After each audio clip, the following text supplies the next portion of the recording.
아멘. 이 시간 말씀을 받겠습니다.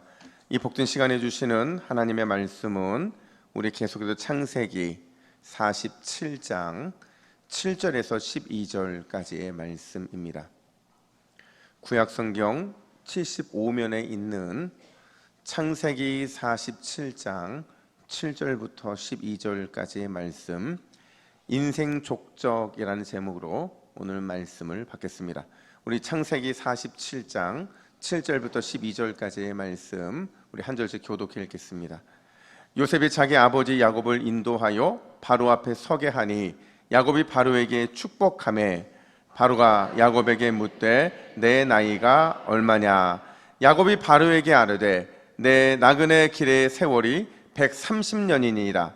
내 나이가 얼마 못 되니 우리 조상의 나그네 길의 연조에 미치지 못하나 험한 세월을 보내었나이다 하고 야곱이 바로에게 축복하고 그 앞에서 나오니라. 요셉이 바로의 명령대로 그의 아버지와 그의 형들에게 거주할 곳을 주되 애굽의 좋은 땅 라암셋을 그들에게 주어 소유로 삼게 하고 또 그의 아버지와 그의 형들과 그의 아버지의 온 집에 그 식구를 따라 먹을 것을 주어 봉양하였더라. 아멘. 할렐루야. 우리 옆에 분들에게 인사하겠습니다. 우리 어떻게 인사할까요? 짱짱짱 인사해야겠죠. 우리 옆 사람 좌우 앞뒤 분들에게 네 분씩 짱짱짱 인사합니다. 짱짱짱, 짱짱짱, 짱짱짱. 우리 하나님 짱인 줄로 믿습니다. 우리 동부교회도 주님이 귀히 쓰시는 짱인 교회인 줄로 믿습니다. 그리고 우리 옆에 있는 믿음의 동역자들 모두가 다 짱인 줄로 믿습니다. 이런 고백이었잖아요. 어느 부부가 있었어요. 어느 부부가 아침에 식사를 하다가 부부싸움을 한 겁니다. 부부싸움을 해서 아내가 화가 나서 그리고는 안방으로 가서 문을 쾅 닫아버렸어요. 그리고는 남편은 이제 안방을 빼앗겼으니 어디 있어요? 이 거실에 있어야겠죠. 거실에 소파에 앉아서 이게 TV를 켭니다. 근데 아침부터 싸웠으니 아이들이 엄마 아빠 눈치를 보다가 결국에는 각자 자기 방으로 들어가게 돼요. 그렇게 몇 시간이 흘렀어요. 이제 점심때가 됐는데 여러분, 점심때가 됐으면 뭐 해야 돼요? 점심을 먹어야 되잖아요. 근데 안방에 들어간 아내가 나올 생각을 안 하는 거예요. 그러니까 남편도 기다리는데 아내가 안 나오니까 고민을 하는데 아이들이 너무 배고프니까 와서 문을 두드립니다. 엄마 배고파요. 문 좀 따주세요. 근데 엄마가 전혀 미동을 하지 않아요. 그래서 결국에는 남편과 아이들이 뭘 시켜 먹었을까요? 어떻게 이렇게 잘하세요? 다들 경험이 있으신 것 같아요. 짜장면을 시켜 먹게 되었어요. 그리고 이제 점심을 잘 때웠는데 이 짜장면 냄새가 좀 나면 아내가 나올 법도 한데 안 나와요. 또 시간이 지나서 저녁이 됐어요. 저녁이 됐는데 여전히 아내는 안방에서 나오지를 않습니다. 아마 단단히 화가 났기 때문이겠죠. 근데 남편이 밖에 있으니까 너무 외롭고 힘든 거예요. 아내 없는 세상이 얼마나 외롭겠어요. 그래서 어떻게 하면 아내 화를 풀어줄까 고민하다가 이 남편이 지혜를 얻은 겁니다. 그래서 방에 가서 성경을 딱 가지고 와서는, 그리고는 이 성경 말씀을 딱 펴서는 이 안방 문 앞에 서서 이렇게 말씀을 선포해요. 요한계시록 3장 20절 볼지어다 내가 문 밖에 서서 두드리노니 누구든지 내 음성을 듣고 문을 열며. 그러자 굳게 닫혀있던 이 안방문이 확 열리는데 문이 열리면서 아내가 뭐라고 화답을 하냐면 요한복음 15장 5절 나를 떠나서는 너희가 아무것도 할 수 없음이니라. 여러분, 부부싸움은 칼로 뭐 베기예요? 물베기죠. 그러다 보니까 늘 그냥 싸우고 화해하고 싸우고 화해하고 이런 시간들을 갖게 되는 거죠.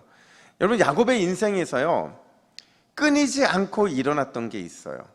그게 뭐냐면 바로 이 갈등이라는 겁니다. 야곱의 인생에서 갈등은요 그냥 삶의 그 자체였어요. 그는 태어날 때부터 세상에 먼저 먼저 나오기 위해서 누구와 갈등을 했어요? 형 에서와 갈등을 했죠. 장자권을 놓고서도 갈등을 했고 심지어 하란에 가서도 20년 동안 단 하루도 갈등 없이 지낸 적이 없었던 게 야곱이었어요. 삼촌 라반과 이런저런 문제로 갈등을 했고요. 또 아내들과 자식의 문제 때문에 또 계속 갈등을 했죠. 그러니까 제가 이제 야곱의 이야기가 다음 주로 끝이 나거든요. 그러니까 제가 이전에 했던 설교부터 다시 한번 쭉 살펴보고 있는데 이런 의문이 드는 거예요. 도대체 왜 야곱의 인생에는 이렇게 갈등이 끊이지 않는 걸까? 그렇잖아요. 도대체 뭐가 문제이길래 야곱의 이 가족 안에서는 왜 이런 갈등이 반복되고 또 반복될 수밖에 없었을까? 여러분, 그 이유가 뭔지 아세요? 야곱의 인생에는요, 근본적으로 해결되지 않은 영적인 갈등의 문제가 있어요. 누구하고요? 하나님하고. 하나님하고 풀어야 되는, 하나님과 해결되지 않은 근본적인 영적인 갈등의 문제가 있으니까 그 문제가 해결되지 않으니까 자연스럽게 그냥 삶의 갈등의 문제로 나타나고 있더라는 거죠. 여러분, 그렇다면 야곱이 풀지 못한, 해결되지 않은 이 영적인 문제가 뭘까? 도대체 하나님과 뭘 풀어야 그 인생의 이 갈등의 문제가 좀 정리가 될까? 한번 따라해 볼까요? 나를 꺾고, 다시요, 나를 꺾고 하나님을 의지하는 것, 이거예요. 이것만 이 문제만 하나님과의 관계에서 해결이 되면 그나마 좀 야곱의 인생의 이 갈등의 문제가 좀 덜할 텐데, 이 문제가 풀리지 않으니까 이 문제 때문에 반복해서 갈등이 일어나고 또 일어나고 갈등이 일어나고 또 일어나는 이런 반복이 일어나게 된다는 거죠. 쉽게 말하면 그냥 내 본성이 원하는 대로 살아가고 있더라는 거죠. 이걸 좀 거절하고 하나님이 원하시는 거듭난 성품을 좀 선택해야 되는데 그게 안 되다 보니까 영혼의 갈등 문제가 삶의 갈등 문제로까지 번지게 되더라는 거죠. 근데 여러분, 중요한 거는요, 끝날 것 같지 않았던 이 갈등의 문제가 언제 그 끝이 나타나게 되느냐, 여러분 언제인 줄 아세요? 바로 오늘 본문이에요. 온 가족이 애굽에 내려가서야 비로소 갈등 끝, 행복 시작을 맞이하게 되더라는 거죠. 야곱의 마음도, 야곱의 삶도, 또 가족들의 인생도 모두가 이젠 갈등을 끝내고 행복한 시간을 맞이하게 되더라는 거예요. 중요한 건 이게 몇 년 만에 일어난 일인 줄 아세요? 몇 년일까요, 여러분? 오늘 읽었던 9절 말씀을 보니까 야곱의 인생 130년 만에 일어난 갈등 끝나는 인생이더라는 거죠. 이걸 뒤집어 보면 야곱이 130년 동안 갈등을 끝내지 못했다는 건 무슨 의미예요? 그가 130년 동안 나를 꺾고 하나님을 의지하기를 끊임없이 거절하는 인생을 살았다는 거예요. 130년 동안 하나님께 순종하는 거듭난 성품이 아니라 내 옛날 본성 그대로의 모습으로 끌려 살아가는 그런 인생이었다는 거죠. 그런 인생이다 보니까 여러분, 어떻게 갈등의 문제가 해결되겠어요? 어떻게 내 인생의 갈등이 정리가 되겠냐는 거죠. 근데 여러분, 오늘 본문에서 비로소 갈등이 끝나게 되는데 도대체 왜 오늘 본문에 와서 이 갈등이 끝난 걸까? 무엇이 야곱의 인생에 드리운 이 갈등의 그림자를 완전히 사라지게 만든 것일까? 그 답은요, 앞서 말씀드린 것처럼 드디어 나를 꺾고 하나님만 의지하는 삶을 야곱이 살았기 때문에 그래요. 나를 꺾고 하나님만 의지하는 그런 인생을 살기 시작하자 그제서야 이제 야곱의 인생에 오늘 본문에서 갈등의 그림자가 싹 사라지게 됐다라는 거죠. 특별히 야곱이 오늘 본문을 보면 어떻게 자신을 꺾었는지, 어떻게 하나님만 의지하는 삶을 살게 됐는지를 두 가지의 모습을 보여주는데 이걸 좀 우리의 삶에 좀 적용하고 싶어요. 첫 번째로 야곱이 자기 인생에서 갈등의 그림자가 사라진 이유, 그 이유를 뭐라고 말을 하냐면, 한번 따라할까요? 내가 누구인지 확실히 알게 됐습니다. 여러분, 확실히 아니잖아, 우리는 확실이잖아요. 다시요, 내가 누구인지 확실히 알게 됐습니다. 그거거든요. 여러분들은 누구죠? 또 저는 누구죠?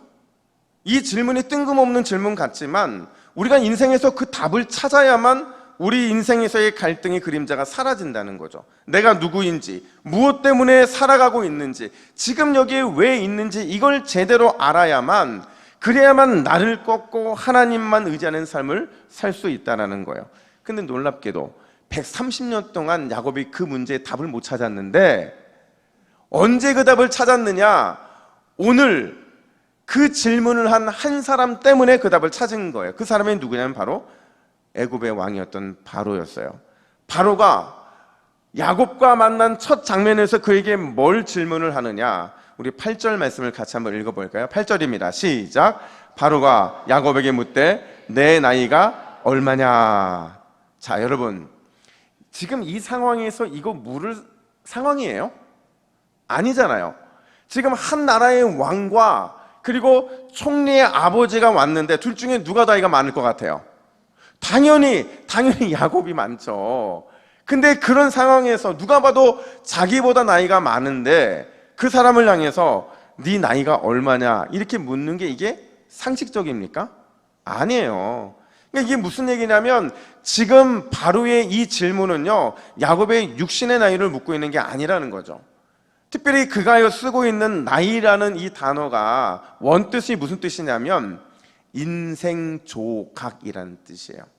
무슨 말이냐면 우리 인생에는 각각의 조각들이 있잖아요. 근데 그 흩어졌던 조각들이 하나의 그림을 이루는 이 모자이크가 되는 것처럼 바로는 지금 애굽까지 오게 된 야곱의 인생 조각조각이 어떠했는지를 질문을 하더라는 거죠. 근데 이 질문에 야곱이 뭐라고 대답했는 줄 아세요? 그도 지금 이 애굽의 바로 왕이 육신적인 나이를 묻지 않는 것을 알고 있었어요. 그래서 이렇게 대답합니다. 우리 9절 말씀을 같이 한번 읽어볼까요? 시작. 야곱이 바로에게 아뢰되 내 나그네 길의 세월이 130년이니이다.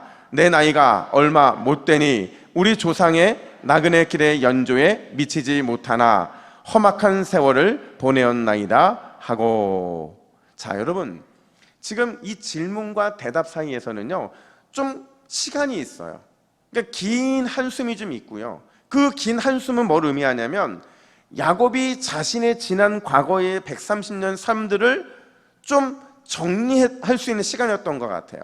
고달픈 인생, 깊은 인생을 어떻게 살아왔는지를 정리하면서 그 정리하는 가운데 인생의 파편들 속에서 아주 중요한 이런 두 가지의 영적인 고백을 하게 되는데 그 고백이 뭐냐? 첫 번째는요, 내가 지나온 길을 보니까 그 길이 나그네 길이었대요. 이게 첫 번째예요. 두 번째는 그 나그네 길을 살아왔던 그 삶이 어떻대요? 험했다, 이렇게 말을 합니다.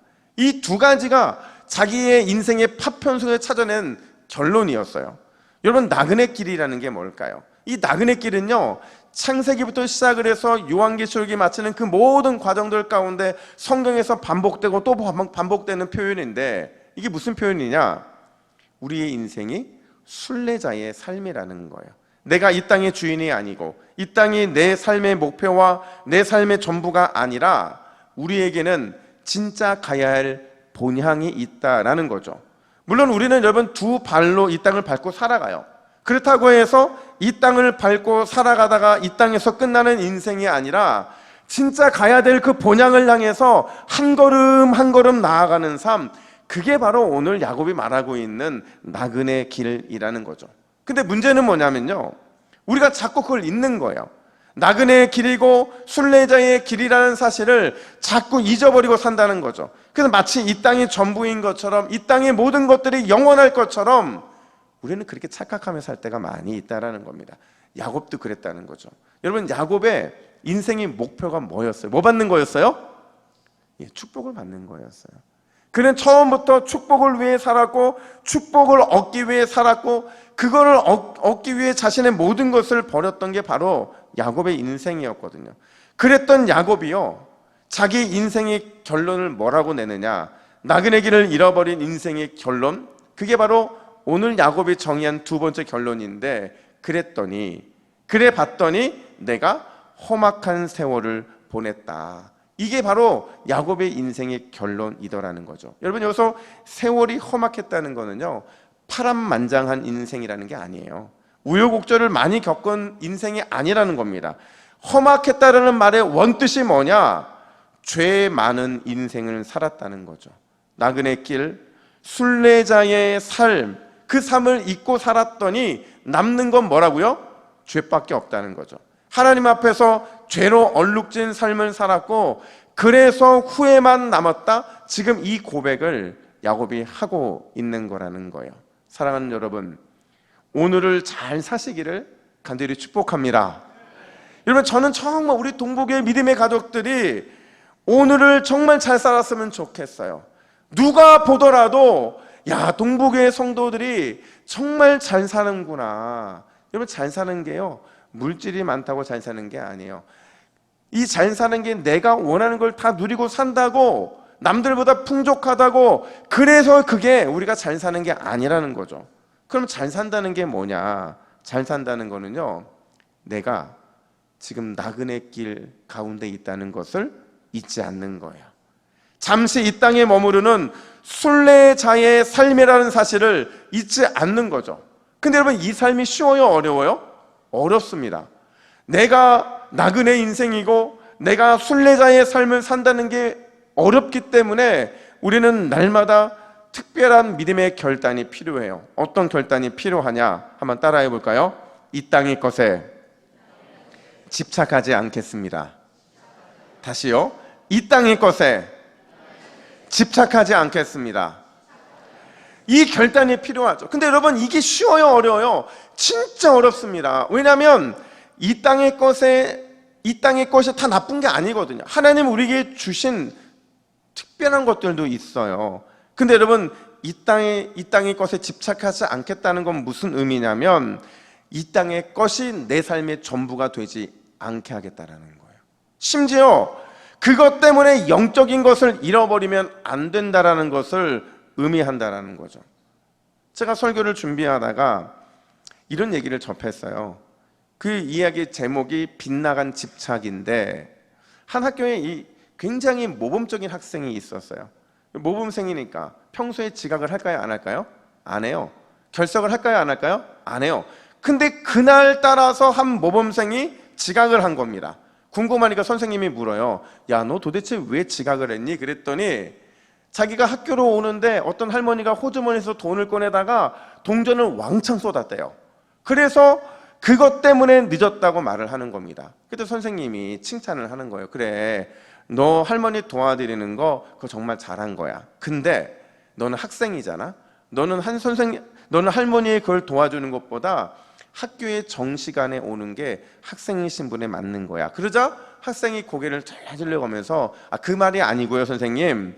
제가 진짜 늦은 이유는 따로 있어요. 할머니가 호주머니에서 돈을 떨어뜨리는데 하필이면 할머니 호주머니에 있던 가장 큰 동전이 제 발밑으로 들어오는 거예요.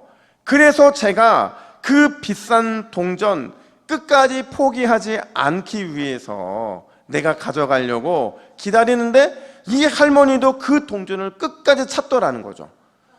찾는 자와 발로 감추는 자가 그렇게 신경전을 벌이다가 그래서 학교에 늦었다라는 겁니다. 여러분, 이 학생이 맞았을까요? 안 맞았을까요? 아마 꿀밤 맞았을 겁니다. 이게 여러분, 이 땅에 집착하며 살아가는 우리의 모습일 수 있다는 거죠. 한쪽 발은 세상의 것을 밟고 있고 또 한쪽 발은 영적인 삶을 살려고 하는 우리의 모습이 딱 이런 모습이라는 거죠. 여러분, 한쪽 발은 세상을 밟고 있고 한쪽 발은 영적으로 살려고 하면 앞으로 전진할까요? 못할까요? 못해요. 뺑뺑 돕니다. 뺑뺑 돌아요.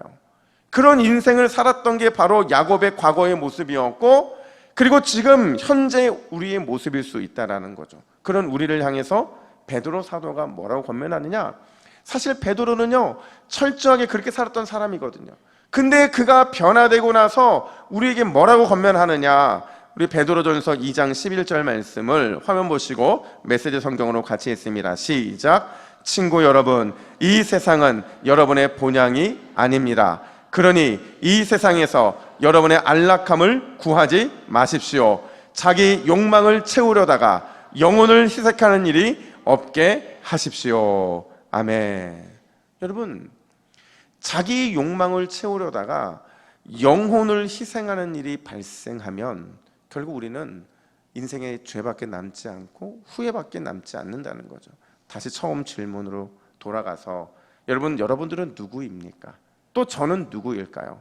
저와 여러분들은 나그네이고 순례자인 줄로 믿습니다. 그런 우리가 반드시 경계하고 주의해야 되는 게 뭐냐면 이 땅의 것이 전부인 것처럼 그것에 집착하며 살아가는 것, 그걸 우리는 가장 경계해야 된다라는 거예요. 내 안락함과 내 욕망, 그걸 채우려다가 내 영혼을 희생하는 그런 어리석은 인생이 아니라 나그네이고 순례자로서의 거룩한 발자국과 영적인 족적을 남기는 일에 우리의 수고와 우리의 애씀을 날마다 더하는 그런 인생 살아가시기를 예수님의 이름으로 간절히 축복합니다. 우리 그런 의미에서 옆에 분들에게 이렇게 선포하겠습니다. 거룩한 발자국을 남깁시다. 한 번 더 인사합시다. 은혜와 소망의 족적을 남깁시다. 은혜와 소망의 족적을 남깁시다. 아멘. 근데 여러분, 오늘 본문을 보면요, 야곱의 인생에서 갈등이 사라진 더 중요한 이유가 있어요. 이게 두 번째인데, 야곱의 인생에 갈등이 사라진 진짜 이유가 뭐냐? 드디어 야곱이 다움의 신앙인이 되었기 때문이라는 거예요. 다움의 신앙인. 여러분, 다움의 신앙인이 뭘까요? 우리가 자주 쓰는 표현 중에서 뭐뭐뭐답다 이런 표현 있잖아요. 그죠?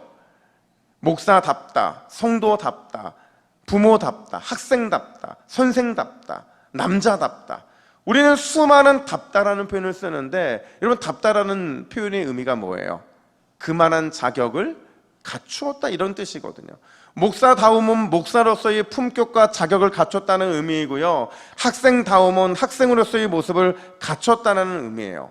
여러분, 이런 관점에서 야곱이 다움의 신앙인이 되었다는 건 무슨 의미냐면, 드디어 야곱이 믿음의 족장으로서의 품격을 갖추게 되었다라는 거예요. 쉽게 말하면 하나님이 누구에게 내놓아도 야, 얘가 내가 사랑하는 믿음의 족장 야곱이야, 이렇게 말할 수 있는 자격을 갖춘 게 바로 그의 인생에서 갈등이 사라진 두 번째 이유라는 거죠. 그의 생각, 그의 말, 태도, 이게 믿음의 사람의 모습이고 심지어 하나님의 성품이 배어나오는 그런 모습으로 변화되었다는 거예요. 특별히 오늘 본문은 두 가지 면에서 야곱이 믿음의 족장다워졌다는 것을 보여주는데, 우리 7절 하반절 말씀을 화면을 보시고 같이 읽습니다. 시작. 야곱이 바로에게 축복하며. 우리 10절도 있습니다. 시작. 야곱이 바로에게 축복하고 그 앞에서 나아오니라.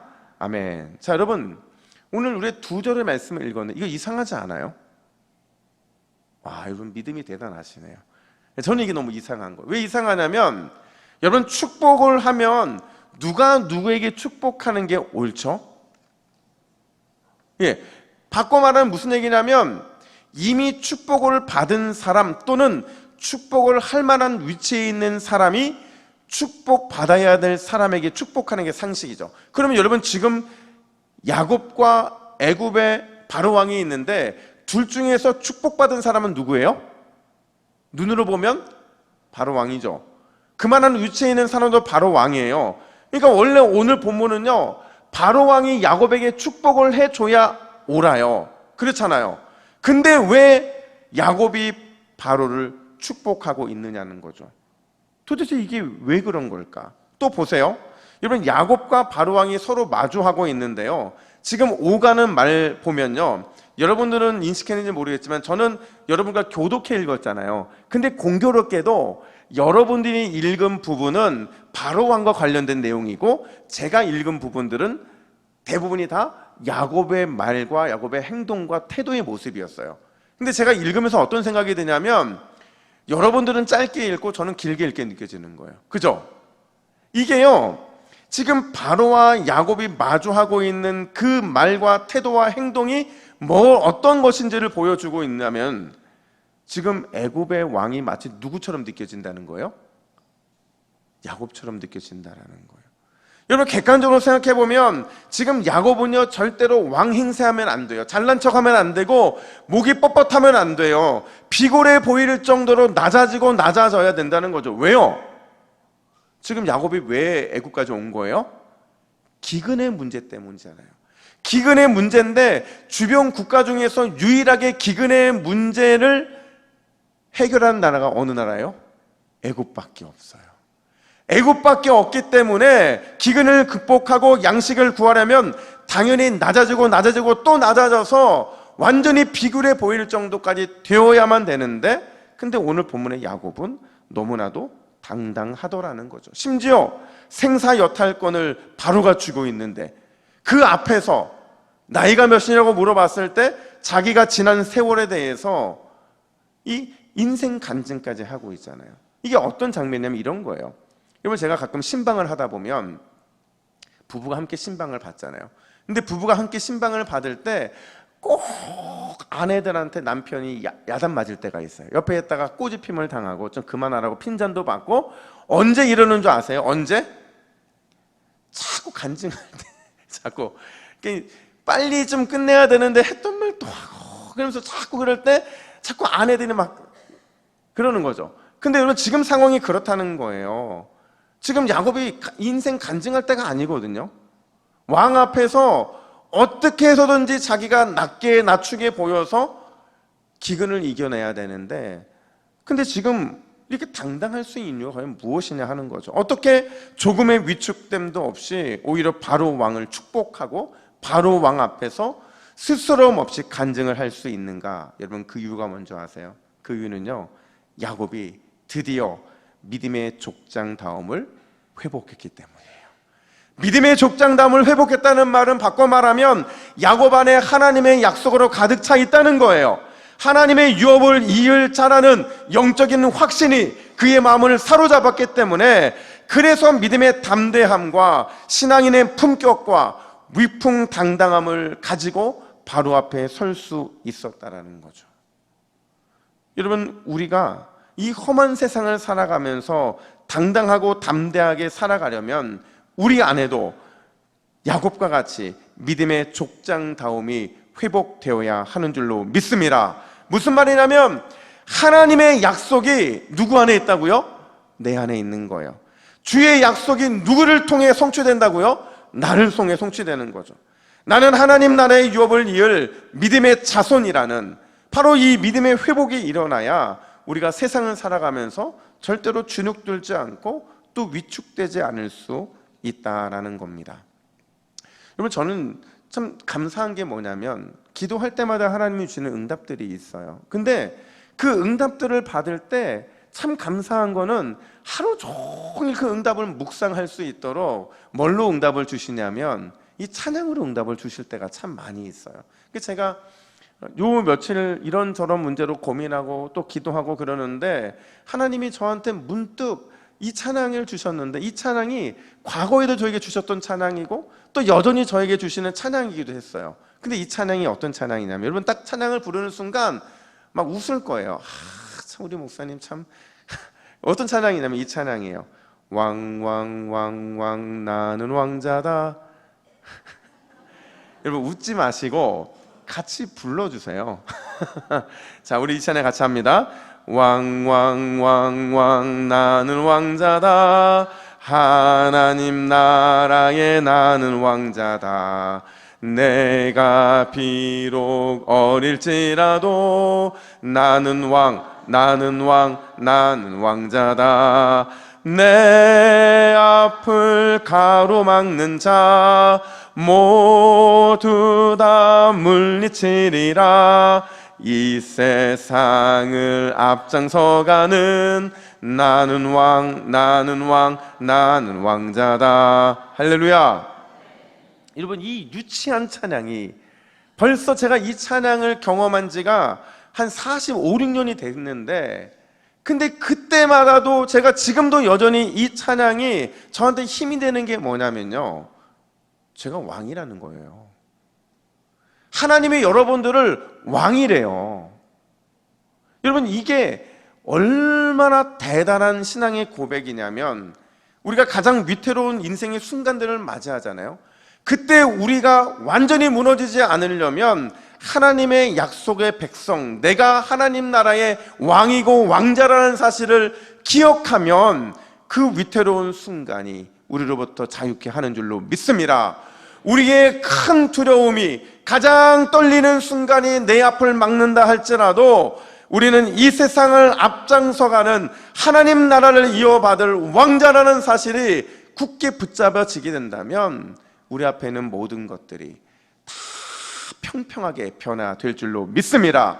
그렇게 우리는 당당하게 승리하는 것이고, 그렇게 세상을 향해 축복의 통로로 쓰임 받는 게 바로 우리라는 거예요.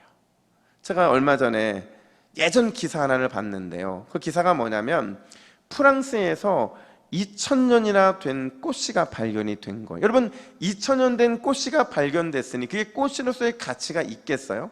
근데 꼭 그런 꽃씨를 심는 사람이 있어요. 심어봤더니 그 속에서 싹이 나고 꽃이 피더라는 거죠.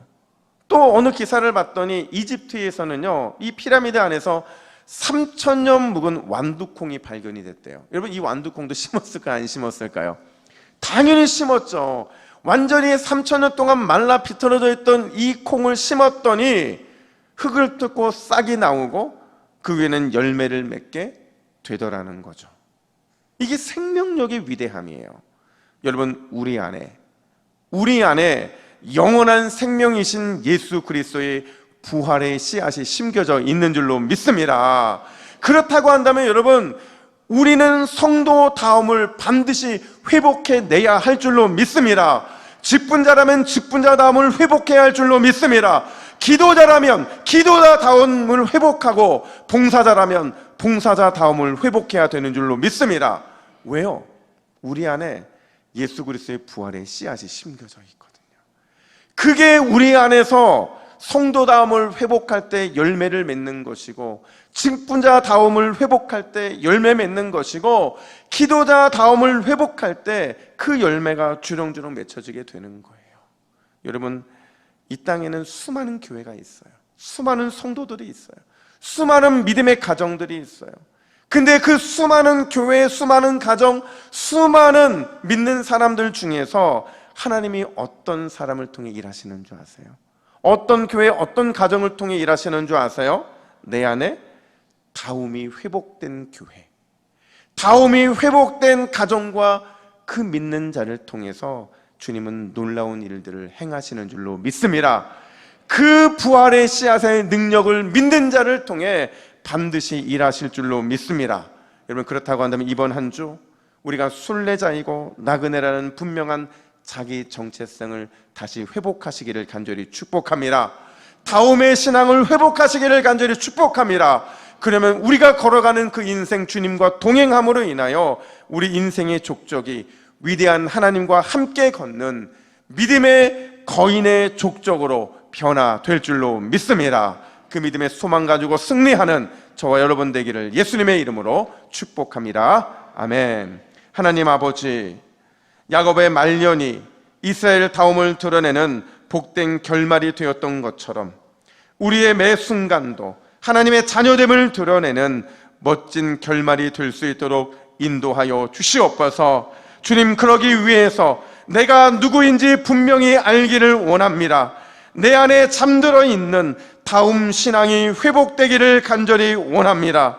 더 이상 이 땅 것의 것, 세상의 것에 집착하는 인생이 아니라 하나님 나라의 순례자가 되게 하여 주시고, 내 생각과 내 마음과 내 말과 내 행동이 어른답고 신앙인답고 보배로운 예수 그리스도의 자녀다울 수 있도록 날마다 우리를 주의 강한 오른손으로 붙잡아 주시옵소서. 이 모든 말씀을 우리의 힘과 능력이 되어 주시는 예수 그리스도의 이름으로 기도하옵나이다. 아멘.